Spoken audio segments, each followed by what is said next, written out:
మేము అక్కడే అన్యాయం అయిపోయాం. మొదట్లోనే అన్యాయం అయిపోయాం. మరి ఈ అధికారులు కానీ ఇది కానీ ఉండవల్లి అంత రేటు ఉంది, 24 లక్షల రూపాయలు వాల్యూ ఉంది. ఆ వాల్యూ అంతా ఏమైపోయింది? వాల్యూ ప్రకారంగా మాకు కొడితే న్యాయబద్ధంగా ఉండేది. ఇవ్వటమా ఇచ్చేదా తర్వాత సంగతి, న్యాయబద్ధంగా జరిగేది. ఆ న్యాయబద్ధం లేదు, న్యాయం లేదు, ఏం లేదు. కొట్టేయటం, ఆ పేరు చుట్టం కొట్టేయటం, పేరు చుట్టం కొట్టేయటం, ఆ రకంగా వచ్చేసి మేము పేపర్లు చూసుకోవటం. మీకు అన్న అభ్యంతరం ఉంటే మాకు చెప్పండి. ఇది ఈ పరిస్థితి అవుతా ఉంది. ఉండవల్లి పెనుమాక రైతులు అభివృద్ధి వ్యతిరేకం మీరు ఏమన్నా?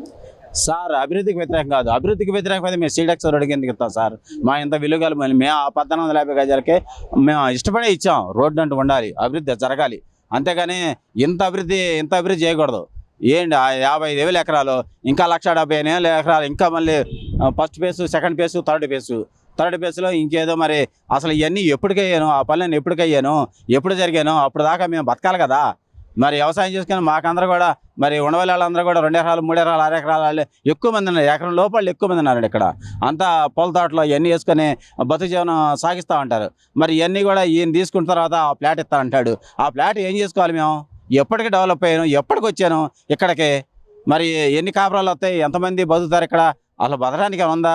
ఒక 1000 మంది బతికేది ఏమన్నా ఇండస్ట్రియల్ ఏమన్నా కనీసం టైర్లు పంచర్ చేసే షాపులు అని ఉన్నాయా? ఆ రోడ్ల వాళ్ళు ఆ కంకర మీద కనీసం ఏదైనా ఉత్పత్తి, ఒక కేంద్రం ఇండస్ట్రియల్ అనేది ఏదైనా రావాలా? ఇండస్ట్రియల్ వస్తే ఒక 1000 మంది బతుకుతారు. ఆ 1000 మంది బతుకుతారు. వాళ్ళ స్కూళ్ళని, పిల్లలని, లేదంటే డాక్టర్లని, ఇవన్నీ వస్తూ ఉంటాయి. ఏం లేదు ఇక్కడ మాత్రం. ఈ మాత్రం ఏ క్లాస్గా మీకు రాజధాని డెవలప్ అంటున్నారు. ఏది డెవలప్ అయ్యేది? ఎప్పటికి డెవలప్ అయ్యేది?